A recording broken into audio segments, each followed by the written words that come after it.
जय हिंद मित्रांनो, आपल्या YouTube चॅनलवर मी सर्वांचं मनापासून स्वागत करत आहे। आजच्या या व्हिडिओच्या माध्यमातून आपण पवित्र पोर्टलवर शिक्षकांची निवड कशा प्रकारे होते, कॉमन रोस्टर नेमकं काय आहे, कॉमन रोस्टरचे फायदे आणि तोटे नेमके काय आहे, कॉमन रोस्टर प्रमाणे जे काही निवड यादी आहे ती कशा प्रकारे लागते, कशा प्रकारे कधी-कधी कमी मार्कवाला जास्त मार्कवाल्या उमेदवारांच्या अगोदर जे आहे जॉइन होऊ शकतो किंवा उमेदवार व्यवस्थितपणाने अवेलेबल असतानाही जागा रिक्त कशा प्रकारे राहू शकतात, शिक्षक भरतीचा कट ऑफ नेमका कशा प्रकारे लावला जाऊ शकतो किंवा जे काही सोशल मीडियाला तुम्हाला कट ऑफचे व्हिडिओज बघतात पाहायला मिळतात ते कशा प्रकारे फेक असतात, त्याची रियालिटी नेमकी काय आहे। कारण कॉमन रोस्टर मध्ये ज्या पद्धतीने निवड यादी लावली जाते त्या निवड यादी पाहिल्याच्या नंतर तुम्हाला या गोष्टीची शाश्वती होऊन जाणार आहे, प्रचिती येऊन जाणार आहे की कट ऑफचे जे व्हिडिओज असतात ते कशा प्रकारे पूर्णतः निरर्थक असतात, कोणत्याही आधाराशिवाय असतात।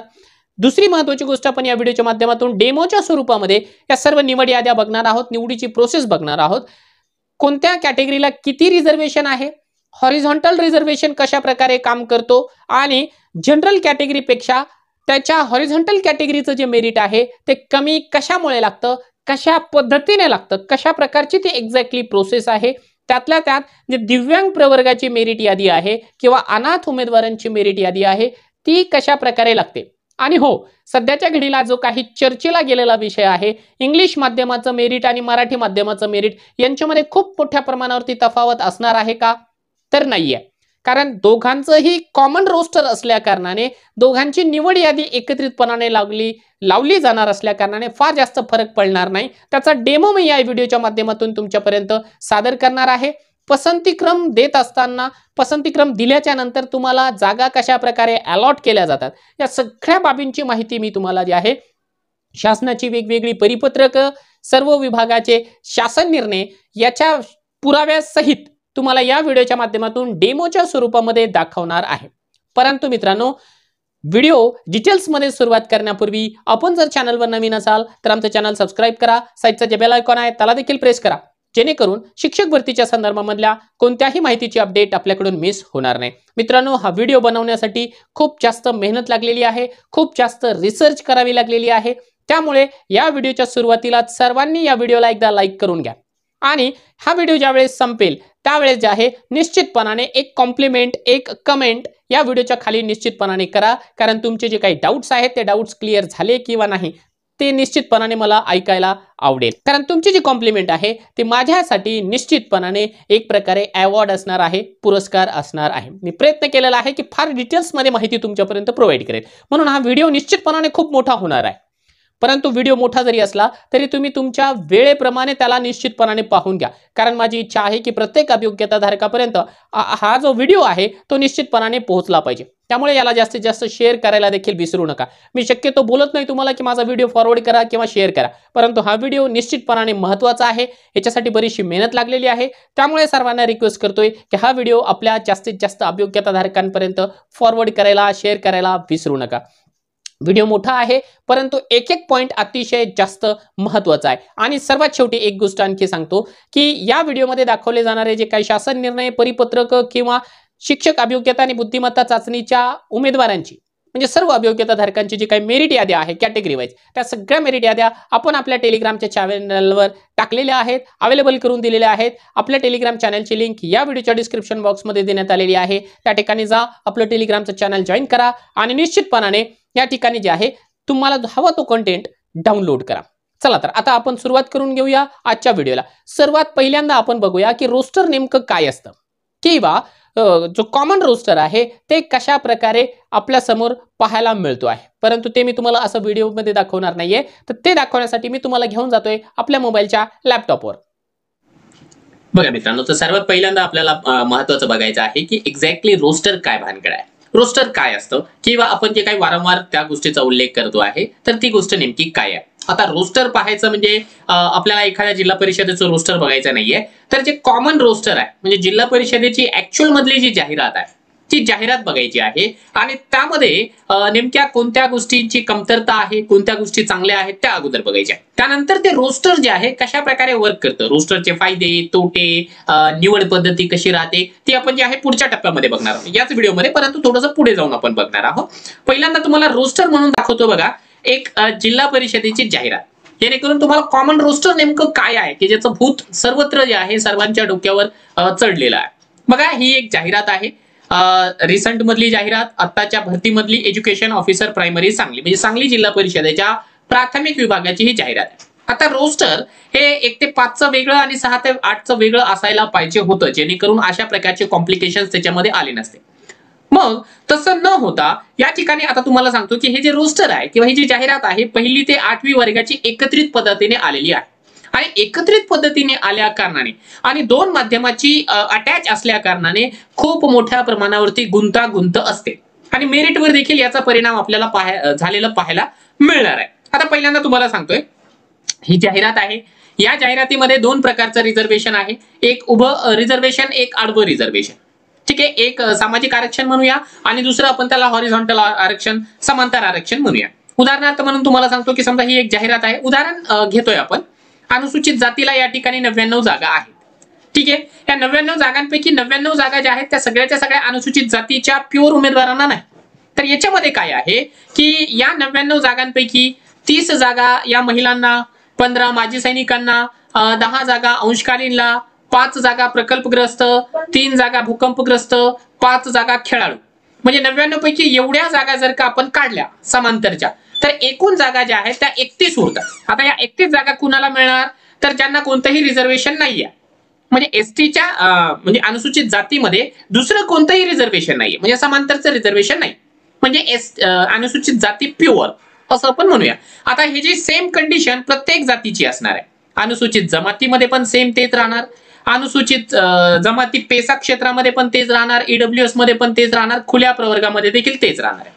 म्हणजे काय आहे की एकूण जरी जागा या ठिकाणी आपल्याला जास्त पाहायला मिळाल्या, समजा इथे जे आहे एसटी उमेदवारांच्या पण 125 जागा आहेत, परंतु या 125 जागांचं डिवायडेशन आहे, महिलांना 30% रिझर्वेशन जाईल, माजी सैनिकांना 19% जाईल, त्यानंतर अंशकालीन 13, त्यानंतर या ठिकाणी प्रकल्पग्रस्तच्या 5 अशा जागा जातील. आता या एकूण जर का जागा बघितल्या आपण, कॉमन रोस्टर नेमकं काय भानगडे बघा, एकूण जागा प्रायमरी सेक्शन मध्ये म्हणजे 1ली ते 8वीच्या सेक्शन मध्ये सांगली विभागामध्ये आहेत बघा 486. ठीक आहे, 486. आता हे तर झालं आरक्षण समांतर, त्यामध्ये पुन्हा जे आहे 2 प्रकारचं रिझर्वेशन आहे, एक आहे दिव्यांग प्रवर्गाचं आणि दुसरं आहे अनाथ प्रवर्गाचं. ठीक आहे, आता दिव्यांग मध्ये देखील 3 कॅटेगरीज त्यांनी या ठिकाणी दिलेल्या आहे, खऱ्या अर्थाने 4 कॅटेगरीज आहेत. दिव्यांगामध्ये अस्थिव्यंगला 5%, 5 जागा म्हणजे 1%, कर्णबधिरांना 1% म्हणजे 5%, अंध किंवा अल्पदृष्टींना 1% म्हणजे 5 जागा. त्यानंतर इंटेलेक्च्युअल डिसॅबिलिटी जी आहे, मल्टिपल डिसॅबिलिटी ज्याला म्हणतो, त्यामध्ये आयडी यांना 2 आणि एमडी यांना 2, अशा या 19 जागा ज्या आहेत त्या आलेल्या आहेत दिव्यांग प्रवर्गाला. आता त्या दिव्यांग प्रवर्गाची निवड देखील कशी होणार आहे ते मी तुम्हाला नंतर सांगतोय, जेव्हा एकदा पूर्ण जेव्हा पीपीटी मी दाखवेल त्यावेळेस तुमच्या लक्षात येऊन जाईल. आता या एकूण जर का जागा आपण बघितल्या 486 आहे. ठीक आहे, आता या 486 जागांपैकी 1ली ते 5वी वर्गाला, हे बघा 1ली ते 5वी वर्गाला मराठी माध्यमाला जागा किती आल्यात, त्या जागा आल्यात 14. ठीक आहे, त्यानंतर या ठिकाणी जे आहे 1ली ते 5वीच्या वर्गाला इंग्लिश माध्यमाच्या जागा किती आल्या, तर त्या आहेत 145. आता ही जी जाहिरात आहे ती रिवाइज करण्यात आलेली आहे, ही एक गोष्ट लक्षात घ्या, परंतु ही जाहिरात ऑलरेडी पब्लिश झाल्या कारणाने आणि इथे जे आहे दोन्ही तिन्ही माध्यम या ठिकाणी एकत्र असल्या कारणाने मी ही जाहिरात तुम्हाला डेमो म्हणून घेतलेली आहे. पद कमी जास्त होतील, परंतु सध्या तरी आपण जे उदाहरण म्हणून ही जाहिरात घेतलेली आहे. पुन्हा मग लगेच जे आहे व्हिडिओच्या कमेंट बॉक्समध्ये कमेंट करायला सुरू करू नका, सर आता जाहिरात रिवाइज झाली, असं झालं आणि ते झालं, ते नका सांगू मला. सध्या आपण या जाहिरातीमध्ये ज्या गोष्टी आहेत त्या तुम्हाला सांगतोय. 145 इंग्लिश माध्यमाला, 14 मराठी माध्यमाला, त्यानंतर 6वी ते 8वीची पदं पण याच्यामध्येच इन्क्लूड आहेत. 6वी ते 8वीच्या मॅथ सायन्सला जागा ज्या आहेत त्या 215 आहेत, त्या आहेत मराठी माध्यमाला. त्यानंतर 6वी ते 8वीच्या इंग्लिश विषयाच्या जागा आहेत 43, त्यानंतर जे आहे हिंदी विषयाच्या जागा 44 आणि त्यानंतर मराठी या विषयाच्या जागा 25. म्हणजे एकूण जर का जाहिराती बघितल्या तर 486 जागा आहेत. आता यामध्ये एक गोष्ट आपल्याला कळतच नाही की समजा यापैकी या जेवढ्या जागा तुम्हाला दिसत आहेत या जागांपैकी 1 ते 5 प्रवर्गाच्या जागा किंवा 1 ते 5 वर्गाच्या जागा या अनुसूचित जातीला किती आहेत ते कळणार नाही. या ज्या 125 ज्या जागा आहेत किंवा या 99 ज्या जागा आहेत, एकदा मिटवून तुम्हाला सांगतो. बघा या ठिकाणी जे आहे कोणत्या विषयाच्या जागा कोणत्या प्रवर्गाला आहे ते कळत नसतं, त्याला म्हणायचं कॉमन रोस्टर. म्हणजे काय आहे, अनुसूचित जातीला या ठिकाणी जे आहे ज्या 99 जागा आहेत, या 99 जागा 1 ते 5 ला किती आहेत, 6 ते 8 ला किती आहेत, इंग्लिश माध्यमाला किती आहेत, मराठी माध्यमाला किती आहेत ते कळत नाही. मग ते कुणाला मिळणार, तर ते कुणाला मिळणार आहे तर ते मेरिट डिसाइड करताना ठरवतो. म्हणजे ऍक्च्युअल ज्यावेळेस मी तुम्हाला जे पुढची पीपीटी ज्यावेळेस दाखवेल की एक्झॅक्टली जे आहे कॉमन रोस्टर नुसार निवड कशी होते, त्यामध्ये ती गोष्ट सांगतो. कॉमन रोस्टर मध्ये हीच एक गोष्ट आहे की या ठिकाणी जे आहे कोणत्या प्रवर्गाच्या जागा 1 ते 5 ला किती आहे, 6 ते 8 ला किती आहे आणि 6 ते 8 मध्ये देखील इंग्लिशला किती, मराठीला किती किंवा या ठिकाणी जे आहे हिंदीला किती आहे ते आपल्याला कळत नाही, किंवा मॅथ सायन्सला किती आहे ते देखील आपल्याला कळत नाही. तर ते जे आहे ज्यावेळेस ऍक्च्युअल मध्ये या ठिकाणी सिलेक्शन होतं त्याच्यानंतरच आपल्या लक्षात येतं की कोणत्या प्रवर्गाला किती जागा मिळाल्या. आता काही वेळेस जे आहे यामुळे मोठ्या प्रमाणावरती मेरिटवर देखील फरक या ठिकाणी पडलेलं आपल्याला पाहायला मिळतं. हे तर झालं जनरली कॉमन रोस्टर, तुमच्या लक्षात आलं असेल. कॉमन रोस्टर मध्ये ही एक खूप मोठी त्रुटी म्हणा किंवा ड्रॉबॅक्स म्हणा चालतं. हा कॉमन रोस्टरचा एक महत्वाचा ड्रॉबॅक आहे. आणखी आता जर का आपण लॅपटॉपला आलोच आहोत तर तुम्हाला एक गोष्ट आणखी तुम्हाला या ठिकाणी दाखवून देतो की जे काही रिझर्वेशन आहे ते रिझर्वेशन सध्याच्या घडीला महाराष्ट्रामध्ये किती आहे. लेटेस्ट मधला GR तुम्हाला या ठिकाणी दिसतो आहे आत्ताचा 25 जानेवारी 2024. यामध्ये सगळं रिझर्वेशन सांगण्यात आलेलं आहे. तर या ठिकाणी बघा रिझर्वेशन एक्झॅक्टली किती पर्सेंट सध्याच्या घडीला महाराष्ट्रामध्ये काम करत आहे. त्यापैकी जर आपण SC कॅटेगरीचं बघितलं तर 13%, ST category 7%, VJ 3%, NTB 2.5%, NTC 3.5%, NTD 2%, विशेष मागास प्रवर्ग SBC 2%, OBC ला 19% आणि आर्थिक दृष्ट्या दुर्बल घटक EWS ला 10%. म्हणजे एकूण आरक्षण जे आहे ते जातं 62% 62% आणि उरलेले 38% ओपनच्या वाट्याला येतात. हा एक महत्वाचा मुद्दा आपल्याला लक्षात आलेला असेल. आता शिक्षक भरतीमध्ये जे आहे काही प्रमाणावरती जे आहे मागे पुढे या ठिकाणी झालेला आहे. म्हणजे ऑलरेडी कार्यरत पदे किती आहेत आणि त्यानुसार रिक्त पदे किती आहे हा आकडा थोडासा भिन्न असू शकतो. त्याविषयी जे आहे आपल्याला कोणत्या प्रकारचा डाऊट नाहीये. बऱ्याच प्रमाणावरती आपण बघितलं की जे NT प्रवर्ग आहे त्यांना या भरतीमध्ये कमी जागा आलेल्या आहेत. आता शासन म्हणते की ऑलरेडी त्यांच्या जागा भरलेल्या आहेत. तो एक विवादास्पद मुद्दा आहे, त्याला मी या ठिकाणी छेडणार नाही. परंतु जनरली 38% ओपनला, बाकीच्या 62% कॅटेगरीला रिझर्वेशन आहे. आता या ठिकाणी 62 पैकी 62% उमेदवार जे आहे ते त्या प्रवर्गाच्या प्युअर मध्ये नसतात. तर प्रत्येक कॅटेगरीमध्ये हॉरिझॉन्टलचं रिझर्वेशन आपल्याला पाहायला मिळतं. समजा उदाहरण म्हणून तुम्हाला या ठिकाणी जर का मी या ठिकाणी दाखवण्याचा प्रयत्न केला तर रिझर्वेशन कसं आहे, तर समजा आपण या ठिकाणी घेतलं अनुसूचित जाती SC मध्ये ज्या 13 जागा आहेत, 13% जागा आहेत, त्या 13% पैकी 30% जागा महिलांना गेल्याच पाहिजे. माजी सैनिकांना 15% जागा गेल्याच पाहिजे. दिव्यांग प्रवर्गाच्या 4% जागा, दिव्यांग त्याच्यामधून नाही येत, एकूण जागांपैकी येतं. किंवा खेळाडू आहे, खेळाडू 5% जागा गेल्या पाहिजे. प्रकल्पग्रस्तला 5%, भूकंपग्रस्तला 2% आणि पदवीधर अंशकालीनला 10%. हा 1% जो अनाथाचा कोटा आहे तो जनरल सर्व कॅटेगरी मधून जातो. हा एवढा कोटा या ठिकाणी जायलाच पाहिजे. हे जे 2 सर्कल आहे ते सोडून जसं SC मधून जाईल तसाच जो कोटा आहे तो हा एकूण कोटा होतो 72%. प्रत्येक कॅटेगरी मधून 72% जागा ज्या आहेत त्या काय होणार आहे, हॉरिझॉन्टलला जाणार आहे. त्यामध्ये जे आहे कोणाकोणाला किती पर्सेंटेज त्याचा हा लेटेस्ट मधला GR. म्हणजे कोणतीही कॅटेगरी जर तुम्ही घेतली, समजा तुम्ही OBC घेतली तर OBC ला समजा 100 जागा जर आलेल्या असतील तर OBC तुम्ही जनरल असाल, म्हणजे OBC मध्ये तुम्ही महिला नाही, माजी सैनिक नाही, खेळाडू नाही, प्रकल्पग्रस्त नाही, भूकंपग्रस्त नाही, अंशकालीन नाही, तर तुमच्या वाट्याला आता 100 पैकी OBC मधल्याच किती जागा येणार आहे, तर 28 जागा तुमच्या वाट्याला येणार. बाकीच्या 72 जागा ज्या आहेत त्या तुमच्याच कॅटेगरीमध्ये OBC मध्येच, परंतु समांतर आरक्षणाला जाणार आहे. म्हणजे विचार करा, जे प्रत्येक कॅटेगरी मधला प्युअर मधला उमेदवार आहे त्याचं मेरिट जे आहे बरंचसं हाय जातं हॉरिझॉन्टलच्या तुलनेमध्ये. जसं OBCचं होणार तसंच EWSचं पण होणार. EWS ला समजा कुठे जर का 100 जागा आलेल्या असतील तर त्या 100 जागापैकी EWS प्युअर वाल्या उमेदवारांना फक्त 28 जागा मिळतील. बाकीच्या 72 जागा ज्या आहेत त्या महिला, माजी सैनिक, खेळाडू, प्रकल्पग्रस्त, भूकंपग्रस्त आणि अंशकालीन यांना जाणार आहे. तर एकूण तुमच्या लक्षात आलेलं असेल की हॉरिझॉन्टल कॅटेगरी, जनरल कॅटेगरी आणि त्याच्यानंतर जे काही कॉमन रोस्टर आहे ते नेमकं कशा प्रकारे काम करतं. मित्रांनो, आता आपण बघितलेलं आहे की एक्झॅक्टली रोस्टर काय आहे किंवा समांतर आरक्षणामध्ये किंवा सामाजिक आरक्षणामध्ये किती किती टक्के आरक्षण कोणत्या कॅटेगरीला देण्यात आलेलं आहे. आता आपण ऍक्च्युअल बघणार आहोत की कॉमन रोस्टर कशा प्रकारे वर्क करतं. कॉमन रोस्टरच्या माध्यमातून एखाद्या उमेदवाराची कशा प्रकारे निवड होते, मेरिट कशा प्रकारे लावलं जातं आणि कॉमन रोस्टर असल्यावरती एक्झॅक्टली कोणत्या माध्यमाला कोणत्या जागा जातात किंवा कोणत्या विषयाच्या जागा या कोणत्या कॅटेगरीला जातात, तो सगळं काही आपण जे आहे डेमोच्या स्वरूपामध्ये बघणार आहोत. तर डेमो पाहण्याकरिता मी तुम्हाला पुन्हा एकदा घेऊन जातोय आपल्या लॅपटॉपवर. मित्रांनो, आता आपण बघूया की कॉमन रोस्टर एक्झॅक्टली वर्क कसं करतं. म्हणजे आता एक्झॅक्टली शिक्षक भरतीची जी निवड यादी आहे ती कशा प्रकारे लावली जाते, कारण तो मुद्दा आता सर्वात महत्त्वाचा आहे. आतापर्यंत जी काही माहिती मी तुम्हाला दिलेली आहे ती बॅकग्राऊंडला तुम्हाला माहिती असणं आवश्यक होतं, अन्यथा तुम्हाला ही जी प्रोसेस आहे ती कळाली नसते. आता मी तुम्हाला घेऊन जातोय की निवड यादी कशी लागते. आता समजा आपण जे आहे सांगली जिल्हा परिषदेची निवड यादी लावणार आहोत. ठीक आहे, सांगली जिल्हा परिषदेची निवड यादी लावत असताना आपल्याला जेव्हा मी आता ही कॉमन रोस्टर दाखवलेलं आहे की या कॉमन रोस्टर मध्ये 486 एकूण जागा आहेत. या जागा ज्या आहेत त्या मराठी माध्यमाच्या पण आहेत, इंग्लिश माध्यमाच्या पण आहे, मॅथ सायन्स इंग्लिश हिंदी आणि मराठी या विषयाच्या देखील जागा आहेत. म्हणजे कॉमनली सर्वच जागा आहेत. आता याची जी निवड यादी आहे ती लावत असताना काय होणार, ही यादी तुम्हाला जी आहे ही जी जाहिरात आहे ती तुम्हाला प्रिफरन्सेस मध्ये आलेली आहे.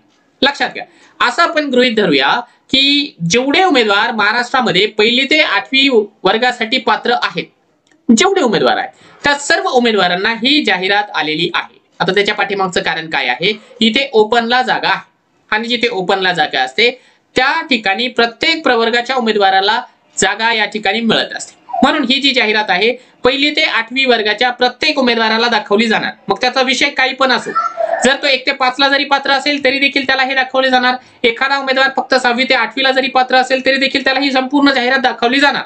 दुसरी महत्त्वाची गोष्ट, तुमचा विषय 6वी ते 8वीचा मॅथ सायन्स असेल, सोशल स्टडीज असेल, मराठी असेल, इंग्लिश असेल, हिंदी असेल, काही पण असू द्या तरी देखील तुम्हाला ही जाहिरात दाखवली जाणार. असं आपण गृहीत धरूया की 1,63,000 उमेदवारांनी सेल्फ सर्टिफाय केलेला आहे. त्यापैकी गृहीत धरूया की 1 ते 8 वर्गाला या जाहिरातीसाठी पात्र उमेदवार 1,00,000 आहे. ठीक आहे, 1,00,000 उमेदवारांनी या जाहिरातीला पसंतीक्रम दिलेला आहे. मग आता त्या 1,00,000 उमेदवारापैकी किती उमेदवार सिलेक्ट करायचे आहेत आपल्याला, 486 उमेदवार सिलेक्ट करायचे आहेत. पण ते आता कोणत्या कॅटेगरीचे असतील तर ते कॅटेगरी इथे आली. 99 एससी चे, एसटी चे 125, एसटी पेसाची जागा नाहीये, व्हीजेच्या 3, त्यानंतर जे आहे एनटीपी, हे जे काही प्रवर्ग इथे तुम्हाला दिसतोय त्या प्रवर्गाच्या तेवढ्या जागा त्याच्यामध्ये आल्या पाहिजे. मग आता असं करत असताना नियम काय आहे, कुठून सुरुवात करायची, कोणता प्रवर्ग अगोदर भरायचा, तर त्याचा जे GR आहे तो तुम्हाला या ठिकाणी दाखवतो. बघा, हा GR जो आहे ना 25 जानेवारी 2024 चा, याच्यामध्ये जो आहे पुढचा जो पॉइंट आहे, आता हा GR मी तुम्हाला आपल्या टेलिग्रामच्या चॅनलला देतो आहे. ठीक आहे, आपल्या टेलिग्राम चॅनलची लिंक या व्हिडिओच्या डिस्क्रिप्शन बॉक्स मध्ये देण्यात आलेली आहे. त्या ठिकाणी जा, हे संपूर्ण GR जे काही मेरिट याद्या आहेत त्या सगळ्या याद्या तुम्हाला डाउनलोड करून देण्यासाठी उपलब्ध करून देण्यात आलेल्या आहेत. त्याचा फायदा तुम्हाला येणाऱ्या काळामध्ये निश्चितपणे होणार आहे. आणि आपल्या टेलिग्राम चॅनलचं जे काही कंटेंट आहे ते फ्री ऑफ कॉस्ट तुमच्यासाठी अवेलेबल करून देण्यात आलेला आहे. ठीक आहे, ठीक. चल आता पुढे जाऊया.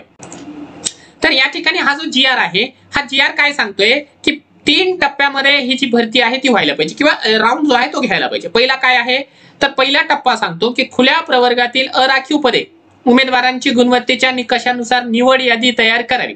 यादीमध्ये खुल्या प्रवर्गात गुणवत्तेच्या आधारावर मागासवर्गीय उमेदवारांचाही समावेश करण्यात यावा. या यादीमध्ये समांतर आरक्षणानुसार उमेदवारांची संख्या पर्याप्त असेल तर कोणताही प्रश्न उद्भवणार नाही आणि त्यानुसार पदे भरावी. म्हणजे काय आहे, पहिली जी यादी असेल, आता मी मगाशी सांगितल्याप्रमाणे पहिली जी यादी असणार आहे ती असणार आहे कुणाची, ती ओपनची. म्हणजे काय करायचं आपल्याला तर पहिल्यांदा हे जे ओपनचे 8 उमेदवार आहेत तर ते ओपनचे 8 उमेदवार या ठिकाणी निवडायचे. आता ओपनचे 8 उमेदवार निवडायचे म्हणजे कोणाला उचलायचं, जे ओपन प्युअर आहेत त्यांना का, तर नाही. त्यासाठी काय करायचं आहे, ज्या 1,00,000 उमेदवारांनी याला पसंतीक्रम दिलेला आहे त्या 1,00,000 उमेदवारांची यादी आहे ही यादी. बघा, ही यादी कशी आहे तर त्यांना TIT नुसार मिळालेले जे काही गुण आहेत त्या गुणानुसार उतरत्या क्रमाने ही यादी आलेली आहे. ठीक आहे, एकूण सगळे उमेदवार जे की 1ली ते 8वीला पात्र आहेत त्या सगळ्या उमेदवारांची यादी आहे. मग आता ओपन साठी कोण पात्र आहे, ओपन साठी सगळेच पात्र आहे, प्रत्येक कॅटेगरीचे उमेदवार पात्र आहे. मग काय करायचं की लक्षात घ्या, इथे ओपनला किती जागा आहेत? 8 जागा आहेत. मग 8 जागा काय करायच्या? याच्यामधले टॉपर 8 उचलायचे. हे बघा, टॉपर 186 मार्कांपासून ते 8 मार्क, 8 उमेदवार. हे बघा काय करायचे, हे 8 उमेदवार या ठिकाणी निवडून टाकायचे. यांची कॅटेगरी बघायची नाही. आता बघा यांची कॅटेगरी तुम्हाला सांगतो. याच्यापैकी जे आहे हे 3 उमेदवार जनरलचे आहेत, हे 2 उमेदवार जे आहे ओबीसीचे आहे, आणि पुन्हा 8व्या नंबरचा उमेदवार ओबीसीचा आहे. जरी ओबीसीचा असला तरी देखील त्याला काय करायचं, उचलायचं आणि ओपनला फेकायचं. आता ओपनला फेकायचं कारण काय आहे, की कारण हे आहे की त्यानं ओपनचं मेरिट क्रॅक केलेलं आहे. आता हे 8 उमेदवार आपल्याला मिळाले असं तुम्हाला वाटेल. कोणते? हे 8 उमेदवार तुम्हाला मिळाले असं तुम्हाला वाटेल, परंतु 8 उमेदवार जे आहे या ठिकाणी अजून आपल्याला मिळाले नाही. कारण 8 उमेदवारांपैकी आपल्याला काय करायचं आहे, 2 महिला, 1 माजी सैनिक आणि 1 अंशकालीन, अशा या 4 जागा आपल्याला भरायच्या आहे. मग ह्या जो जीआर आहे ना समांतर आरक्षणाचा, हा जीआर काय सांगतो की समांतर आरक्षणाचा क्रायटेरिया पूर्ण होतो का? तर समांतर आरक्षणाचा क्रायटेरिया पूर्ण झालेला नाहीये इथे. कारण काय आहे, तर बघा या ठिकाणी जे आहे आपल्याला हॉरिझॉन्टल मधली उमेदवार मिळाले का? तर बघा 1 फिमेल मिळाली. इथे 2 नंबरची देखील आपल्याला जे आहे पूजा नावाची लेडीज आहे, म्हणजे फिमेल, म्हणजे 2 महिलांच्या जागा मिळाल्या का? तर 2 महिलांच्या जागा मिळून गेल्या. ठीक आहे, म्हणजे महिलांचा क्रायटेरिया पूर्ण झाला. आता या उमेदवारांपैकी बघावं लागेल कोणी माजी सैनिक आहे का? जर माजी सैनिक असेल तर ठीक आहे, कॅरी ऑन करायचं. समजा या 8 उमेदवारांपैकी माजी सैनिक कोणी नसेल तर मग काय करायचं, हा जो 8 नंबरचा उमेदवार आहे त्याचं नाव या यादीमधून कट करायचं. त्याचं नाव या यादीमधून कट करायचं. 9 नंबरचा उमेदवार बघायचा, हा माजी सैनिक आहे का? असला तर याला या 8 मध्ये सामील करायचं. 9 नंबरचा उमेदवार नसेल समजा माजी सैनिक तर 10 नंबरचा बघायचा. 10 नंबरचा असला तर वर घ्यायचा, जर नसेल तर सोडून द्यायचा, 11 नंबर बघायचा. असं करत करत करत समजा आपण असं गृहीत धरूया की 40 नंबरचा उमेदवार माजी सैनिक आहे. मग काय करायचं, या 40 नंबरच्या उमेदवाराला उचलून या 8 नंबरला घ्यायचा. ठीक आहे, म्हणजे माजी सैनिकांचा क्रायटेरिया पूर्ण झाला. आता राहतो आहे एकच, तो म्हणजे कोण? अंशकालीन. तर आता या ठिकाणी बघायचं, 1 अंशकालीन आपल्याला भरायचा आहे. आता बघायचं की या 8 मध्ये अंशकालीनचा उमेदवार आहे का? जर नसेल तर मग बघायचं 9 नंबरचा अंशकालीन आहे का, 10 नंबरचा आहे का, 15 नंबरचा आहे का, म्हणजे असं खाली खाली पाहत पाहत पाहत जायचं. समजा इथे 86 नंबरवाला अंशकालीन मिळाला तर मग काय करायचं, इथला पुन्हा जो सर्वात कमी मार्कवाला आहे विदाऊट हॉरिझॉन्टल वाला त्याला डिलीट करायचं आणि त्याच्या जागेवर काय करणार आपण, हा 86 नंबरवाला अंशकालीन मिळाला ना, म्हणून इथे अंशकालीनचा उमेदवार या ठिकाणी पुटअप करायचा.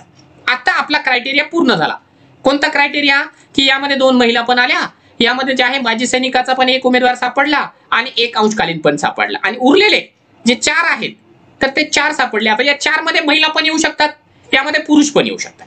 ठीक आहे, यामध्ये महिला पण येऊ शकतील, पुरुष पण येऊ शकतात. असा हा क्रायटेरिया, म्हणजे ओपनचा क्रायटेरिया आता पूर्ण झाला. म्हणजे ओपनच्या 8 उमेदवारांचं सिलेक्शन झालंय. आता पुढचा टप्पा काय असेल, तर आता पुढचा टप्पा जो आहे इथून खालून वरच्या दिशेला गेल्या जातात. बघा खालून वरच्या दिशेला जायचंय. आता पहिल्यांदा खुला झाला. आता खुलाच्या नंतर काय करायचं, ईडब्ल्यूएस चे उमेदवार सगळे भरायचे. आता याच्यामध्ये थोडंसं कहाणी में ट्विस्ट येत जातं. ठीक आहे, तो कसा, 1 मिनिट हे मला मिटू द्या. व्हिडिओ मोठा होत चाललेला आहे, परंतु याला पर्यायच नाही, समजण्यासाठी त्याला वेळ लागणारच आहे. बघा आता आपल्याला भरायचे आहेत ईडब्ल्यूएस. आता ईडब्ल्यूएस चे काय करायचे, 89 बिंदू भरायचे. 89. ठीक आहे, आता 89 बिंदू भरत असताना आता त्यामध्ये पण एक गोष्ट लक्षात घ्या. आता आपण जे काही उमेदवार भरले, समजा हे 8 उमेदवार आपण भरले, ओपनचे 8 उमेदवार भरले. आता या ओपनच्या 8 उमेदवारांमध्ये कॉमन रोस्टर मध्ये आणखी काय एक भानगड होते ते बघतो, ते तुम्हाला सांगतो. या 8 उमेदवारापैकी समजा आता ही मुलगी आहे 1 नंबरवाली, तिला 186 मार्क आहे. आता या उमेदवाराचं बघितलं जातं पूर्ण पर्सनल डेटा. आता ही ठीक आहे, ओपनला तर गेली, पण त्याला 1 ते 5 ला फेकायचं का 6 ते 8 ला फेकायचं ते कोण ठरवणार? समजा त्या मुलीनं 6 ते 8 चा क्रायटेरिया पूर्ण केलेला असेल तर तिला ती जागा जी आहे 6 ते 8 ची मिळणार. त्यामध्ये देखील त्याचा जो विषय असेल त्याला ती जागा मिळणार. त्याच्यानंतर 2 नंबरला बघितल्या जाणार की 2 नंबरला आता ही जी मुलगी आहे त्या मुलीचा नेमका वर्ग कोणता आहे, म्हणजे ती कोणत्या वर्गासाठी क्वालिफाय आहे. ती जर 1 ते 5 ला क्वालिफाय करत असेल तर ती जागा जी आहे ओपनची जागा 1 ते 5 ला जाणार. लक्षात घ्या. समजा आपण काय करूया, इथे लिहून घेऊ थोडंसं, म्हणजे तुमच्या लक्षात येईल की जे अगोदर डिसाईड नाही ना की कोणत्या वर्गाची जागा कोणत्या कॅटेगरीला आहे. समजा आता ही जी मुलगी आहे 1ल्या नंबरची, तिला आपण मॅथ सायन्स देऊया.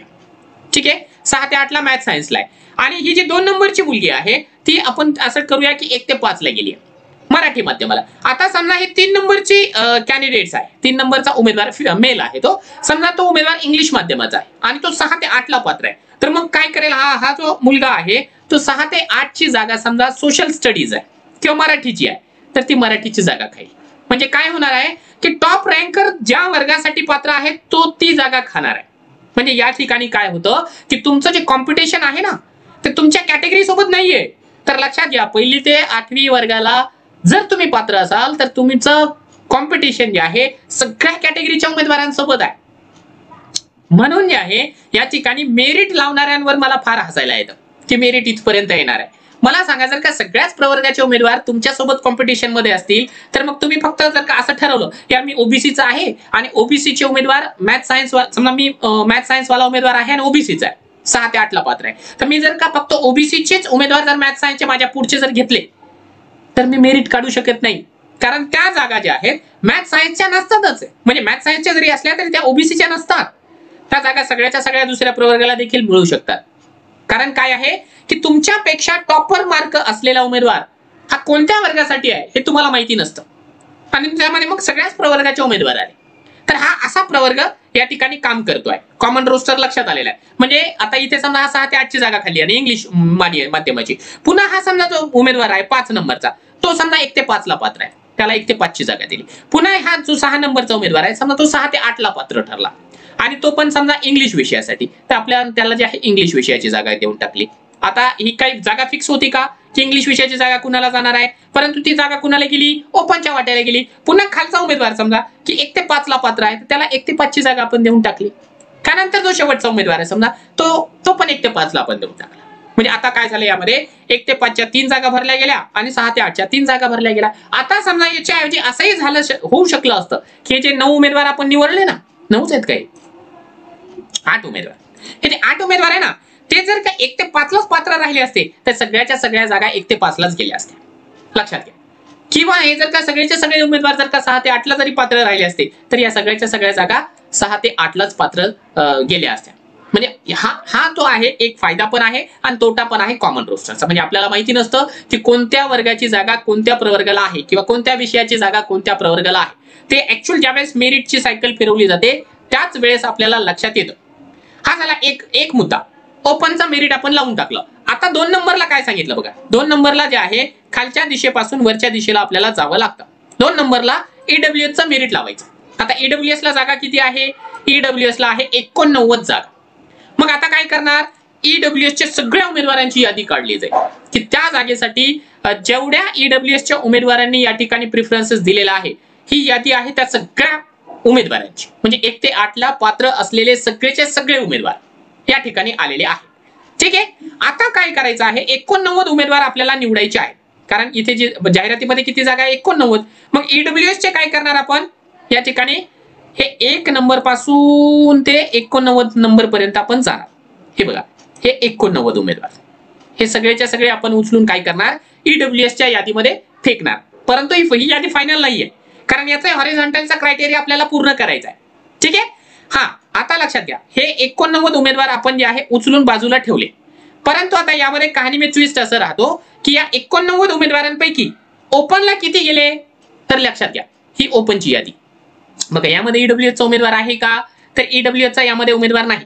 समजा इथे जर का एक ईडब्ल्यूएस चा उमेदवार राहिला असता तर मग आपण ही यादी काय केली असती, एक एक्स्ट्रा उमेदवार इथून उचलला असता. कारण हा समजा हा उमेदवार जर गेला असता ना तर आपण किती उचलले असते, इथून 90 उमेदवार उचलले असते. परंतु इथे गेलेला नाहीये ओपनला, या पहिल्या 9 मध्ये उमेदवारच नाही ईडब्ल्यूएस चा, म्हणून आपण 89 चे 89च उचलणार. आता समजा आपण 89 जागा उचलल्या, उमेदवार उचलले इथले, परंतु त्यांचं फायनल नाही झालं. आता का फायनल नाही झालं, तर आपल्याला आता जाहिरातीमधल्या दुसऱ्या टप्प्याकडे यायचंय. या 89 पैकी 27 महिला आहेत का ते बघायचं. या यादीकडे जायचं पुन्हा. हे बघा आता इथं मेल फिमेल जे लिहिलेलं आहे ना, तर या 27 महिला आहेत का ते बघायचं. समजा 27 महिला नाहीये, 25च महिला आल्या, 2 महिला कमी आहेत. मग 2 महिला कमी असल्या तर काय करायचं आपल्याला, खालून इथून जे आहे 2 उमेदवार डिलीट करायचे. हा 88 नंबरवाला आणि हा 89 नंबरवाला. ठीक आहे. हा 88 आणि 89 नंबरवाला उमेदवार डिलीट करायचा आणि खालचा जो फिमेल वाली आहे, समजा हे 91 नंबरला फिमेल आहे आणि त्यानंतर जे आहे 94 नंबरला फिमेल आहे, मग यांना काय करायचं, 91 नंबर वालीला जे आहे 88 नंबरला आणि 94 नंबर वाल्याला जे आहे 89 नंबरला फेकून द्यायचं. कारण काय, महिला कमी पडल्या ना, आणि त्या उमेदवारांचं हॉरिझॉन्टल मधले उमेदवार कमी पडल्यामुळे जनरल मधले उमेदवार शेवटचे खालून 2 उमेदवार किंवा जेवढे समजा जागा कमी पडल्या तेवढ्या 2 उमेदवारांना आपण या ठिकाणी डिलीट केलं. आता हा एक क्रायटेरिया झाला. आता एक क्रायटेरियाच्या नंतर दुसरा क्रायटेरिया बघायचा, माजी सैनिकांचे 13 उमेदवार आहेत का. मग पुन्हा ही यादी बघायची की या 89 उमेदवारांपैकी माजी सैनिक किती आहे.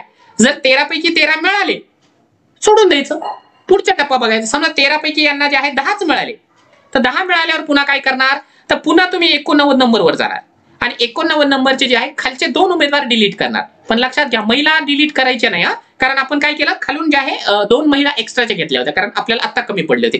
ते जनरल मधले उमेदवार, जेणेकरून आपण ते डिलीट केले तर पुन्हा महिला कमी होता कामा नये. म्हणून जे आहे खालून पुन्हा 2 उमेदवार 88 नंबर 89 नंबरचे उमेदवार डिलीट करायचे आणि त्यांच्या जागेवर काय करायचं, समजा 3 कमी पडले ना आपल्याला, हा 3 कमी पडले, तर समजा 87 88 89 3 उमेदवार डिलीट करायचे आणि खाली बघत जायचं आपल्याला कोणते उमेदवार हवेत. आपल्याला हवेत माजी सैनिक. मग बघत जायचं आपल्याला की माजी सैनिकांचा उमेदवार जो आहे 90 नंबरवाला आहे का, 91 92 93 94 जिथे समजा सापडला, समजा तुम्हाला जे फारच खाली सापडला तो उमेदवार 265 नंबरला सापडला, मग हा 265 वाल्या उमेदवाराला काय करायचं, इकडे 87 नंबरला आणून ठेवायचं. कारण काय, हॉरिझॉन्टलचा क्रायटेरिया पूर्ण करायचा. मग पुन्हा 287 च्या खाली जायचं, याच्या खाली बघायचं की 266 नंबरला माजी सैनिक आहे का, 67 ला आहे का, 68 ला आहे का, जिथे सापडला तो त्याला उचलायचा आणि त्या नंबरला टाकून द्यायचा. असाच क्रायटेरिया तुम्ही पूर्ण करत जाणार आहोत की इथे जे आहे अंशकालीन बघणार, प्रकल्पग्रस्त बघणार, भूकंपग्रस्त बघणार आणि या ठिकाणी जे आहे खेळाडू देखील बघणार. म्हणजे जर का तो क्रायटेरिया पूर्ण नाही झाला, समजा 4 खेळाडू नाही मिळाले, तर मग खालचे समजा 4 च्या ऐवजी 3 मिळाले, मग 3 सोडून द्यायचे. परंतु एक उमेदवार काय करायचा, हा सगळ्यात खालच्या मार्कवाला पुन्हा एक उमेदवार उडवायचा. असं डिलीट करत करत करत करत करत काय करायचं, पुन्हा जे खाली खेळाडूवाला जिथे सापडेल त्याला उचलून जे आहे 89 नंबरला आणायचं. असं करत करत प्युअरचे उमेदवार फक्त 28 राहतील. 28% प्युअरला, प्रत्येक प्रवर्गामध्ये 28% प्युअरला रिझर्वेशन आहे. बाकी जे 72% रिझर्वेशन आहे ते सगळ्याचे सगळे रिझर्वेशन हॉरिझॉन्टलला आहे. अशी ही सायकल चालत जाणार आहे. आणखी एक दुसरा मुद्दा तुम्हाला सांगतो की आपण जे आहे ओपनच्या ज्या जागा भरल्या आता 8 जागा, ठीक आहे, ओपनच्या ज्या 8 जागा भरल्या त्या ओपनच्या उमेदवारांचा हा 8 चा टप्पा आहे. ठीक आहे, या 8 उमेदवारांमध्ये एक मिनिट हे मिटवत होतं तुम्हाला मी दिव्यांग प्रवर्गाच्या विषयी सांगतोय. ठीक आहे, दिव्यांग प्रवर्गाच्या विषयी तुम्हाला आता माहिती मी सांगणार आहे, त्यांची निवड कशी होते. व्हिडिओ फारच मोठा झाला का, माझ्या नावानं बोट नका मोडू. बघा आता ओपनचे आपण 8 उमेदवार निवडले होते, हे ओपनचे 8 उमेदवार, ठीक आहे, हा इथपर्यंत आलाय. आता या ओपनचे 8 उमेदवार जे निवडले गेले ना, त्याच्यापैकी 2 उमेदवार जे आहेत व्हीआय वाले आहेत, दिव्यांग उमेदवार आहेत. मग आता जाहिरातीमध्ये बघा व्हीआय चे उमेदवार आहेत का, तर आहेत, अंध किंवा अल्पदृष्टी. तर हे जे 2 उमेदवार आहेत, या 5 पैकी 2 उमेदवार त्या ठिकाणी जे आहे ऑलरेडी आपल्याला मिळालेले आहेत. म्हणजे आता हे जे दिव्यांग प्रवर्ग आहे ना, ते कोणत्या प्रवर्गासाठी राखीव नाहीये. जे उमेदवार अगोदर मिळून गेले ते उमेदवारांची या ठिकाणी भरती होणार आहे. लक्षात आलं. हा, म्हणजे ओपन मध्येच आपल्याला काय झालं, 2 दिव्यांग उमेदवार मिळून गेलेले आहेत. त्यानंतर काय होणार, तर समजा लक्षात घ्या, हे जे खालचे 2 उमेदवार आहेत, ते 2 उमेदवार आणि हा 1 उमेदवार, असे हे 5 वरचे जे टॉपचे उमेदवार आहेत जे की दिव्यांग मध्ये आहे, ते हा क्रायटेरिया पूर्ण करण्यासाठी उचलले जातील, की जेणेकरून अंध किंवा अल्पदृष्टीचे जे 5 उमेदवार आहे ते त्या पद्धतीने उचलले जातील. ठीक आहे, आता जरुरी नाही की ते ओबीसीचेच असावे, ते एससीचे असावे किंवा एसटीचे असावे. ज्या कॅटेगरीचा अगोदर दिव्यांगचा उमेदवार मिळाला तो उमेदवार त्या ठिकाणी जे आहे दिव्यांगची जागा खाऊन टाकणार आहे. आणि दिव्यांग उमेदवाराला जनरल मध्ये जाता येत नाही. लक्षात घ्या, अगोदर जे आहे त्यांना दिव्यांगाचाच क्रायटेरिया पूर्ण करावा लागतो. आता ज्या वेळेस आता हे दिव्यांगला समजा इथे किती जागा आहेत, लक्षात घ्या, दिव्यांगाला इथे अल्पदृष्टीवाल्यांना 5 आहे. आता या 5 जागा ज्या वेळेस भरल्या जातील, आता तुम्ही म्हणाल की काय की सर हा जो उमेदवार आहे तो ओपनचं मेरिट क्रॅक करतो, मग त्याला जे आहे ओपन प्युअर मध्ये घ्यायला पाहिजे, तर तसं होत नाही.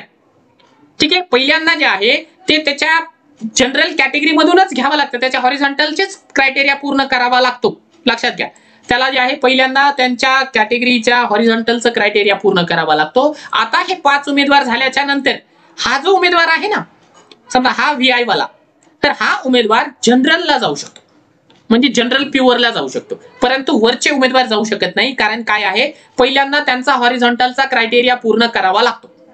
लक्षात आलं असेल तुमचं जो काही मला म्हणायचं आहे तो पॉइंट. कारण हा GR आहे. कारण या सगळ्या GRचं जे आहे घोळून पाणी पिलेलं आहे मी, त्याचा ज्यूस करून पिलोय आणि त्याच्यानंतर हा व्हिडिओ बनवतोय. म्हणून आता बऱ्यापैकी तुमच्या लक्षात येऊन गेलेला असणार आहे.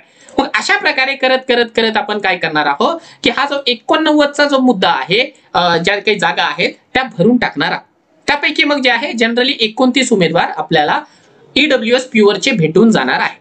आता हा झाल्याच्या नंतर मग काय करणार आपण, पुढचा जो प्रवर्ग आहे त्या प्रवर्गाचे उमेदवार घेणार आहोत. कोणता प्रवर्ग, विमाप्र, त्यानंतर EBC, इतर मागास प्रवर्ग, भजट, भजक, ठीक आहे. म्हणजे असं आपण पुढचे उमेदवार घेतच जाणार आहे. बाकी प्रत्येक कॅटेगरीची जी काही मेरिट यादी आहे ती असणार आहे. मेरिट यादी म्हणा किंवा त्याला आपण असं म्हणूया की पसंतीक्रम, त्या त्या प्रवर्गाच्या उमेदवाराने दिलेले पसंतीक्रम असलेल्या उमेदवारांची टॉप रँक जी आहे ती दिलेली आहे इथून खाली.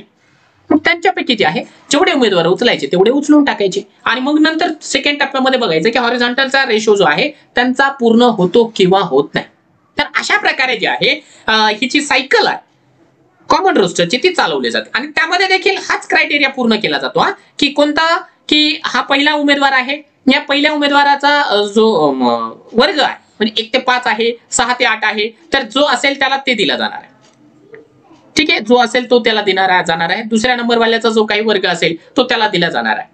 म्हणजे हा देखील उमेदवार असा फिक्स नाही की 1ली ते 5वीला आहे का 6वी ते 8वीला आहे आणि 6वी ते 8वीला असेल तर तो कोणत्या वर्गासाठी आहे. तो ज्या वर्गासाठी एलिजिबल असेल, जो पहिले आव पहिले पाव असं जे म्हटलं जातं ना, तर त्या पद्धतीने कॉमन रोस्टर मध्ये ज्याचं हायस्कोर असणार आहे तो उमेदवार अगोदर येऊन जाईल आणि आपली जी जागा आहे तो खाऊन टाकेल. आता एक गोष्ट पुन्हा तुम्हाला सांगतोय अतिशय महत्वाची आहे. इंग्लिश माध्यमाचं जे मेरिट आहे ते इंग्लिश माध्यमाच्या मेरिट नुसार तुम्हाला सांगतोय, की जे काही बरेच जण म्हणतात ना की इंग्लिश माध्यमाचं मेरिट फार कमी लागेल, मराठी माध्यमाचं जे आहे फार मेरिट जास्त लागेल, तर तसं होणार नाही.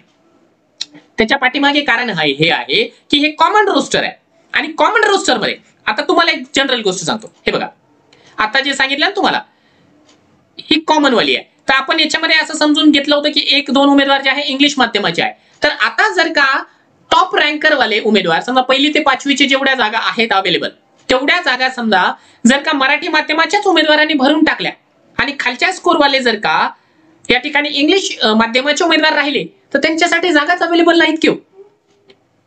लक्षात येते का मला काय सांगायचं आहे, की समजा कोणतंही मेरिट जर लावायचं असेल आपल्याला, 1ली ते 5वीचं असेल किंवा 6वी ते 8वीचं मेरिट असेल, तरी देखील जे टॉप रँकर्स आहेत त्यांनी जर का ऑलरेडी जागा खाऊन टाकलेल्या असतील तर साहजिक आहे इंग्लिश माध्यमाच्या उमेदवारांना बऱ्यापैकी स्कोर असताना देखील या ठिकाणी त्या जागा मिळू शकणार नाही. त्याच्यामुळे तुम्हा लोकांची जी भीती आहे की यार फारच त्यांचं मेरिट कमी जाईल, तर ती नाहक भीती आहे. कारण त्याच्या मागे जे आहे कारण हे आहे की कॉमन रोस्टर आहे.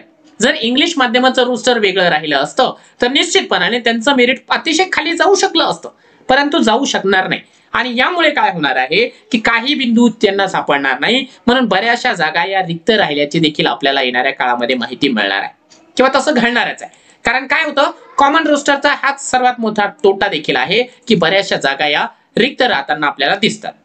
आता मित्रांनो, यामध्ये ना एक महत्वाचा मुद्दा आणखी डिस्कस आपण करू शकतो की जर समान मार्कांवरती बरेच उमेदवार असेल तर मग त्यांच्यावरती नेमकं काय केलं जाऊ शकतं. उदाहरण म्हणून जर का समजा आपण या ठिकाणी बघण्याचा प्रयत्न केला की आपल्याला काय करायचे आहेत, समजा इथे EWS चे जे आपल्याला उमेदवार घ्यायचे आहेत, EWS चे किती उमेदवार घ्यायचे आहेत आपल्याला, 89 उमेदवार घ्यायचे आणि ही झाली EWS ची यादी. आता 89 क्रमांकाचा उमेदवार जो आहे त्याला 141 मार्क आहे आणि 90 नंबरचा जो उमेदवार आहे त्यालाही 141 आहे. आता काय करणार, आता या दोघांपैकी कुणाला घ्यायचा आहे, तर या संदर्भामध्ये एक शासन निर्णय आहे.